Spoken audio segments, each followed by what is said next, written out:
11月19日，我在迅速滑倒。我們這些護戒會員是一群活躍分子，充分享受住應付現實生活種種挑戰的樂趣和滿足。因此，我們有時覺得嚴肅的冥想和祈禱無足輕重，這沒什麼奇怪的。12步驟和12個傳統第75頁。我已經離開這個方案一段時間了，仿佛一切致命的疾病又把我拉了回來。特別是沒有實踐我們協會的第11個步驟。儘管我已清醒了15年，並且依然在協會中很積極，但我知道自己清醒的程度已嚴重下降。18個月以後，檢查出我有惡性腫瘤，預計6個月後將結束生命。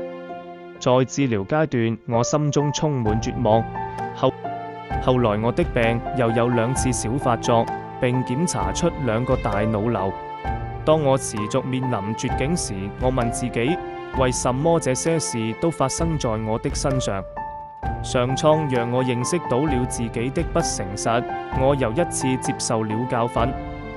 奇蹟開始發生了，但主要的是我重新認識了第11個步驟的全部含義。